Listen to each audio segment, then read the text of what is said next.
بنام خداوند بخشندہ و مہربان عزیز طلباء، آن لائن لیکچر سیریز میں اردو لازمی سال دوم کے لیے آپ کی خدمت میں حاضر ہیں پروفیسر عبداللطیف۔ شیخ سعدی رحمۃ اللہ علیہ نے کیا ہی خوب بات کہی کہ پے علم چوں شمع باید گداخت کہ بے علم نہ تواں خدا را شناخت۔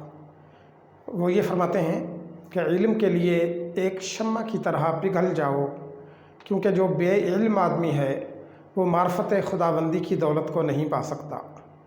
تو علم حاصل کرنے کے لیے لگن، ذوق، جستجو اور شوق اس کا ہمراہ ہونا بہت لازمی اور ناگزیر ہے۔ تو عزیز طلباء، ہم سال دوم کی جو ہے قواعد اور انشاء کا مطالعہ کر رہے ہیں۔ ہماری لیکچر سیریز کا پہلا مرحلہ جو ہے وہ قواعد سے متعلق ہے، اور اس سے قبل ہم رموز اوقاف اور امدادی افعال پڑھ چکے ہیں۔ آج ہم مطابقت کے بارے میں کچھ جو ہے گفتگو کریں گے۔ مطابقت عربی زبان کا لفظ ہے اور اس کے لغوی معنی ہے مطابق بنانا، موافق کرنا، یکساں کرنا، ایک جیسا کرنا، اور یہ اس کے لغوی معنی ہیں۔ اور اصطلاح میں، قواعد کی اصطلاح میں، قواعد کی روح سے فعل کی فاعل، فعل جو کام کیا جائے اور فاعل کام کرنے والا، فعل کی فاعل، اور صفت کی موصوف کے مطابق، موصوف جس سے وہ صفت منسوب کی گئی ہو، موصوف کے مطابق بدلتی ہوئی شکلوں کے قاعدے کو مطابقت کہتے ہیں۔ میں اسے مزید آسان کر دوں کہ کسی بھی جملے میں جیسا فاعل آتا ہے اسی فاعل کے مطابق ہی فعل آنا چاہیے۔ یعنی فاعل اگر مذکر آیا ہے تو اس جملے کا فعل بھی مذکر آئے گا، فاعل اگر واحد آیا ہے تو اس جملے کا فعل بھی واحد آئے گا، فاعل اگر مؤنث ہے تو اس جملے کا فعل بھی مؤنث آنا چاہیے، اور فاعل اگر جمع ہے تو فعل بھی جمع مذکر یا جمع مؤنث وہ فاعل کے تابع آئے گا۔ اسی طریقے سے صفت کی موصوف، کہ اگر کسی جملے میں موصوف جو ہے وہ واحد آیا ہے تو اس کی صفت بھی موصوف کے تابع واحد آئے گی۔ اگر موصوف جمع آیا ہے تو صفت بھی جمع آئے گی، موصوف مذکر آیا ہے تو صفت بھی مذکر آئے گی، موصوف مؤنث ہے تو اس جملے میں اس جملے کی صفت بھی مؤنث بیان کی جائے گی۔ اب ہم اس کی تفصیل دیکھتے ہیں، آپ اس کو سمجھنے کی کوشش کیجئے۔ یہاں پر ہم نے جو ہے چند جملے لکھے ہیں۔ ایک لڑکا آیا، ہماری پہلی مثال ہے ایک لڑکا آیا۔ دوسری مثال ہے ایک لڑکی آئی، اور تیسری مثال ہم نے درج کی کسان صبح کے وقت کھیتوں کو جاتے ہیں، کسان صبح کے وقت کھیتوں کو جاتے ہیں۔ چوتھی مثال ہم نے درج کی لڑکیاں گیت گاتی ہیں۔ اب یہ چار مختلف جملے میں نے آپ کے سامنے درج کیے ہیں۔ اس کی تفصیل کو ذرا توجہ سے دیکھیے۔ پہلا جملہ تھا ایک لڑکا آیا۔ اس جملے میں لڑکا فاعل ہے، فاعل یعنی کام کرنے والا، اور لڑکا چونکہ ایک ہے لہٰذا یہ واحد ہے، اس جملے کا فاعل واحد ہے، اور لڑکا چونکہ مذکر ہے لہٰذا اس جملے میں فاعل واحد مذکر استعمال ہوا ہے۔ اس جملے میں لڑکا فاعل ہے، واحد ہے اور مذکر استعمال ہوا۔ اب آیا، لڑکے کا آنا اس کا فعل ہے، تو یہ فعل ہے لڑکا آیا۔ لڑکا چونکہ مذکر ہے لہٰذا لڑکا آئی نہیں ہم کہہ سکتے، ہم کہیں گے ایک لڑکا آیا۔ ہمارے ہاں پٹھان حضرات کہہ دیتے ہیں کہ ایک لڑکا آئی، لیکن ہمیں بہرحال جو ہے گرامر اور نیت دونوں کو درست رکھنا ہے۔ تو ایک لڑکا آیا، یہ فعل ہے آنا، اور یہ آیا واحد ہے، ہم ایک لڑکا آئے نہیں کہہ سکتے، ایک لڑکا آئی نہیں کہہ سکتے۔ ایک لڑکا چونکہ فاعل ہے، واحد ہے، مذکر ہے، تو اس کا فعل بھی آیا واحد ہے اور آیا مذکر ہے۔ تو قاعدہ یہ بنا اس جملے کا کہ کسی جملے میں فاعل واحد مذکر آئے تو اس جملے کا فعل بھی واحد مذکر آتا ہے، آئے گا، آنا چاہیے۔ یہ قاعدہ ذہن نشین کر لیجیے۔ اگلی مثال دیکھتے ہیں، ایک لڑکی آئی۔ اس جملے میں ایک لڑکی فاعل یعنی کام کرنے والی، واحد ایک لڑکی ہے، دو یا تین لڑکیاں نہیں ہیں، ایک لڑکی واحد ہے، فاعل واحد ہے، اور یہ مؤنث ہے، ایک لڑکی ہے، تو اس جملے کا فاعل واحد مؤنث ہے، فاعل واحد مؤنث ہے، اور اس جملے کا فعل آئی، آئی واحد مؤنث، واحد ہے اور مؤنث ہے، یعنی فاعل واحد مؤنث آیا جملے میں تو اس کا فعل بھی واحد مؤنث لایا جائے گا۔ ہم اگر یوں لکھیں کہ ایک لڑکی آیا یا ایک لڑکی آئے یا ایک لڑکی آئیں، وہ تینوں غلط ہوں گے۔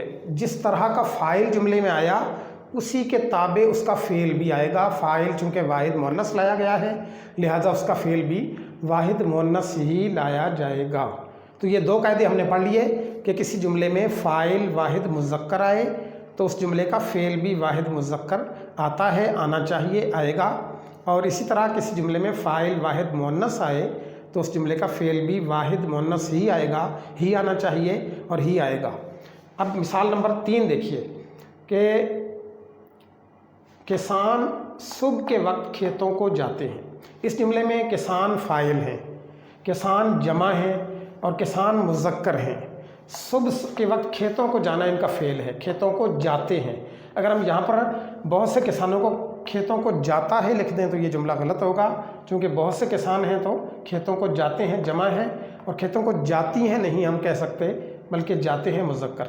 تو اس جملے کا قاعدہ یہ ہوا کہ کسی جملے میں فاعل جمع مذکر آئے تو اس جملے کا فعل بھی جمع مذکر ہی آتا ہے، یعنی جیسا فاعل آئے گا اسی کے تابع اس کا فعل بھی آئے گا۔ اور اسی طرح چوتھی مثال دیکھ لیجئے، لڑکیاں گیت گاتی ہیں۔ لڑکیاں اس جملے میں فاعل ہیں اور جمع ہیں اور مؤنث ہیں، یعنی اس جملے کا فاعل جمع مؤنث ہے، اور گیت گانا ان کا فعل ہے۔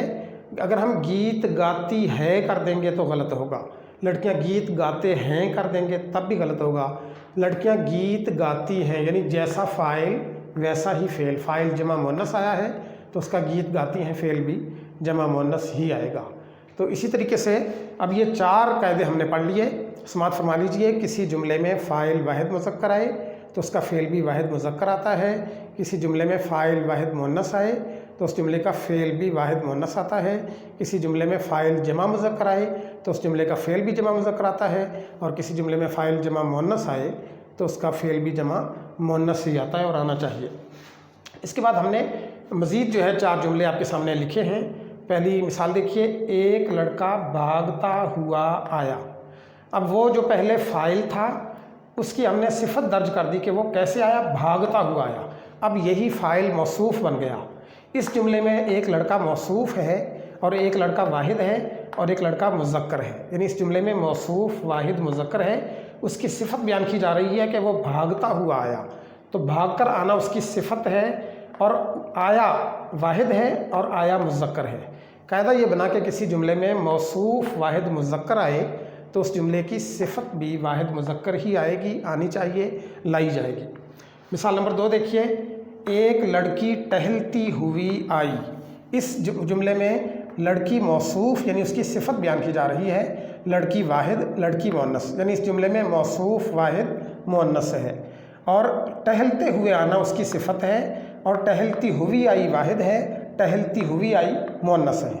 تو قاعدہ یہ ہوا کہ کسی جملے میں موصوف واحد مؤنث آئے تو اس جملے کی صفت بھی واحد مؤنث ہی آتی ہے، آئے گی، آنی چاہیے۔ مثال نمبر 3، لڑکے محنت سے جی چراتے ہیں۔ اس جملے میں لڑکے موصوف ہیں، جمع ہیں اور مذکر ہیں، اور محنت سے جی چرانا ان کی صفت ہے، جمع ہے اور مذکر ہے۔ تو قاعدہ یہ بنا کہ کسی جملے میں موصوف جمع مذکر آئے تو اس جملے کی صفت بھی جمع مذکر ہی لائی جاتی ہے۔ اور اسی طریقے سے مثال نمبر 4، لڑکیاں سریلے گیت گاتی ہیں۔ اس جملے میں لڑکیاں موصوف ہیں، جمع ہیں اور مؤنث ہیں، تو سریلے گیت گانا ان کی صفت ہے، ٹھیک ہے، یہ جمع ہے، گاتی ہیں اور مؤنث ہے۔ تو قاعدہ یہ بنا کہ کسی جملے میں موصوف جمع مؤنث آئے تو اس جملے کی صفت بھی جمع مؤنث لائی جاتی ہے۔ اب یہ میں نے 4 قاعدے اور اگلے 4 قاعدے یہاں پر درج کر دیے، یہ فاعل اور فعل کے لیے، یہ موصوف اور صفت کے لیے۔ اب ایک مرتبہ پھر تعریف کو پڑھیے تاکہ آپ کو سمجھ آئے کہ قواعد کی روح سے گرامر کے مطابق فعل کی فاعل کی بدلتی ہوئی شکلیں، یعنی فعل بدلے گا تو فاعل بھی بدل جائے گا، جیسے فاعل بدلے گا ویسے فعل میں تبدیلی واقع ہوگی، اور صفت کی موصوف کے مطابق بدلتی ہوئی شکلیں، یعنی جو ہی موصوف تبدیل ہوگا، واحد مذکر تھا واحد مؤنث بنا تو صفت بھی واحد مؤنث ہو جائے گی۔ تو صفت کی موصوف کے مطابق بدلتی ہوئی شکلوں کے قاعدے کو قواعد کی روح سے مطابقت کہتے ہیں۔ اب یہ جو میں نے 4 قاعدے درج کر دیے فعل اور فاعل دونوں کے لیے۔ اس میں دیکھیے کہ اگر فاعل واحد مذکر ہو تو ایسے جملے کا فعل بھی واحد مذکر آتا ہے،